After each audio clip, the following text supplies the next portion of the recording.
सपनों को सच तक करने का इरादा हो अगर तो रातें भी छोटी लगने लगती है। सपनों को सच तक करने का इरादा हो अगर तो रातें भी छोटी लगने लगती है। और जो ठान ले सीओटी जीतने का उसके लिए हर सवाल आसान लगती है। नमस्कार, मैं आदर्श कुमार स्वागत करता हूँ अपने यूट्यूब चैनल नमो बिरजू पे। तो चलिए बिना किसी लेट के आज के धमाकेदार प्रश्न की ओर बढ़ते हैं। और हमारा पहला सवाल है, गोदान उपन्यास के लेखक कौन है? तो गोदान उपन्यास के जो लेखक है वो क्या है? प्रेमचंद। देखिए, प्रेमचंद को जो है उपन्यास सम्राट भी कहा जाता है। और इनकी कुछ कृति की ओर हमको ध्यान देना होगा। सेवा सदन, निर्मला, कर्मभूमि, रंगभूमि, ये सब इनकी जो है प्रसिद्ध रचना है, जो याद रखना है। महिला आंचल किसका आंचलिक उपन्यास है? तो महिला आंचल जो है फणीश्वर नाथ रेणु जी का क्या है? आंचलिक उपन्यास है। शेखर एक जीवनी के क्या है? तो एक उपन्यास है। और इसकी विधा जो उपन्यास है, देखने में लग रहा है कि ये जो है जीवनी है, लेकिन ये क्या है? उपन्यास है। और इसके लेखक जो कौन है? हीरानंद बादशाहन अज्ञेय है। बाणभट्ट की आत्मकथा के लेखक कौन है? देखिए, इसमें जो ऑप्शन दिया गया है, ये थोड़ा सा ऑप्शन गलत दिया गया है। इसका जो सही उत्तर होगा वो क्या हो जाएगा? हजारी प्रसाद द्विवेदी। ठीक है। तमस उपन्यास किस पर आधारित है? तो तमस उपन्यास जो है वो भारत विभाजन पर आधारित है। ठीक है। और इसके लेखक कौन है? तो इसके जो लेखक हो जाएंगे वो जो है भीष्म साहनी है। राग दरबारी उपन्यास के लेखक कौन है? तो राग दरबारी उपन्यास के लेखक जो है वो श्री लाल शुक्ल है। और पूछेगा कि इसका प्रकाशन कब हुआ था? तो इसका प्रकाशन 1968 में हुआ था। महिला आंचल उपन्यास के लेखक कौन है? तो महिला आंचल उपन्यास के लेखक है फणीश्वर नाथ रेणु। ठीक है।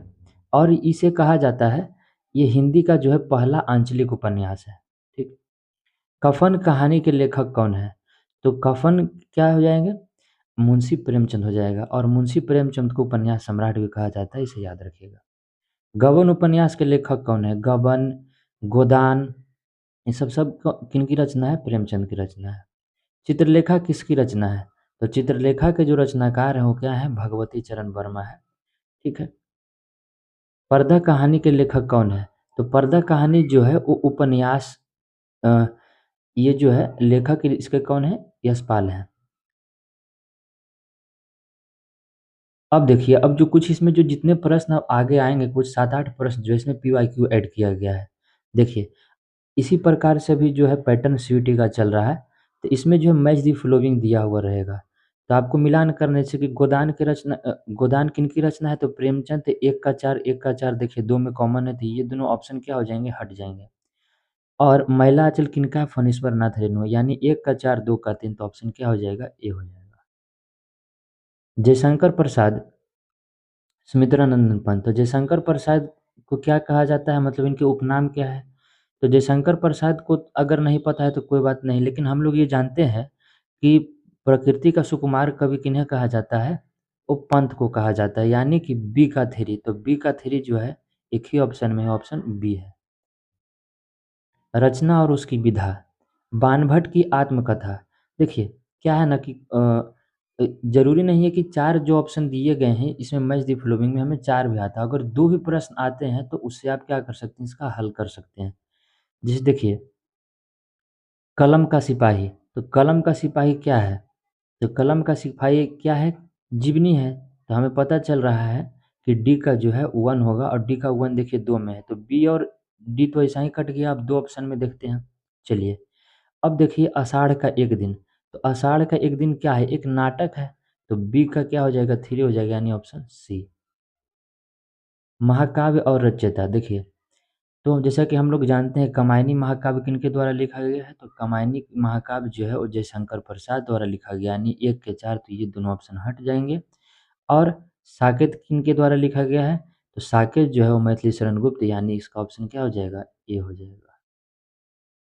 प्रसिद्ध कहानियाँ और मुख्य पात्र। तो इसका क्या आएगा? पर्दा किनके अब देखिए, इसमें कुछ पात्र जो होता है याद रखना होता है। तो पर्दा कहानी के जो मुख्य पात्र हैं वो क्या है? वो पीरबक्स है। देखिए, कुछ-कुछ जो आप लोग कहानी अगर नहीं पढ़े होंगे तो ये सब पात्र आप लोग को याद नहीं है, लेकिन इस प्रश्न को आप लोग क्या कीजिएगा? हाइलाइट करके याद कर लीजिए। ज्ञानपीठ पुरस्कार प्राप्त करता है। ठीक है। अब देखिए, इसमें जो है 4 कवि दिए गए हैं और इनको किस लिए मतलब जो है ज्ञानपीठ पुरस्कार मिला है? तो सुमित्रानंदन पंत। सुमित्रानंदन पंत को किस लिए मिला था? तो सुमित्रानंदन पंत को जो है चिदम्बरा के लिए मिला था, यानी ए का 2, ऑप्शन क्या हो जाएगा? ए हो जाएगा। सुमित्रानंद पंत को चिदम्बरा के लिए मिला था, रामधारी सिंह दिनकर को उर्वशी के लिए मिला था, अज्ञय जी को मिला था कितने नावों में कितनी बार, और महादेवी वर्मा जिन्हें आधुनिक काव्य की मीरा कहा जाता है, उसे उनको क्या चीज़ के लिए पुरस्कार मिला था? यामा के लिए। राम की शक्ति पूजा कविता के लेखक कौन है? सूर्यकांत त्रिपाठी निराला। चिदम्बरा के लिए किसे ज्ञानपीठ पुरस्कार मिला? तो अभी हम लोग देख रहे थे कि किन्हें मिला? सुमित्रानंद पंत जी को। यामा काव्य संग्रह किसकी कृति है? यामा अभी बता रहे थे महादेवी वर्मा की रचना है, जिन्हें इसके लिए क्या मिला था? ज्ञानपीठ पुरस्कार भी मिला था। कुरुक्षेत्र किसकी प्रसिद्ध रचना है? तो रामधारी सिंह दिनकर की प्रसिद्ध रचना क्या है? कुरुक्षेत्र। कुरुक्षेत्र हो गया, रश्मि रथी हो गया, ये सब इनकी क्या है? प्रसिद्ध रचना है, याद रखना है। मधुशाला के रचयिता कौन है? हरिवंश राय बच्चन। हरिवंश राय बच्चन की ये जो मधुशाला है बहुत ही फेमस रचना है, इसको आप लोग को याद रखना है। अंधा युग काव्य नाटक के लेखक कौन है? तो इसके लेखक जो हो जाएंगे धर्मवीर भारती। हाँ, वही धर्मवीर भारती जो गुनाहों के देवता लिखे हैं, जिसे आप लोग अच्छे तरीके से जानते हैं। चांद का मुंह टेढ़ा के लेखक कौन है? तो इसके जो लेखक हैं, किनकी काव्य संग्रह है? गजानन माधव मुक्तिबोध। ठीक है, और इनका एक प्रसिद्ध रचना जो हमेशा एग्जाम में पूछा जाता है, वो क्या है? काठ का सपना, याद रखना है। झांसी की रानी किसकी रचना है? सुभद्रा कुमारी चौहान। सुभद्रा कुमारी चौहान की रचना अपनी झांसी की रानी, वही खूब लड़ी मर्दानी, वह तो झांसी वाली रानी थे। कितने नावों में कितनी बार के लेखक कौन है? तो कितनी नावों में कितनी बार के लेखक जो है वो अज्ञेय हैं। बादल राग की कविता का रचयिता कौन है? निराला। निराला के देखिए कुछ कुछ और काव्य संग्रह आपको याद रखना है।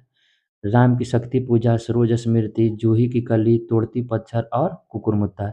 ये जो कुकुरमुत्ता जो इनकी जो कविता है, ये जो है आपको एकदम याद रखना है, पूछा जाता है। उर्वशी काव्य कृति के लिए किसे ज्ञानपीठ पुरस्कार मिला था? तो दिनकर जी को मिला था, अभी पीछे देख चुके हैं। भारत दुर्दशा नाटक के लेखक कौन है? तो भारतेंदु हरिश्चंद्र है, और इन्हें जो है, अब देखिए, आषाढ़ का एक दिन नाटक के रचयिता कौन है? तो मोहन राकेश। और जल्दी जल्दी करते हैं।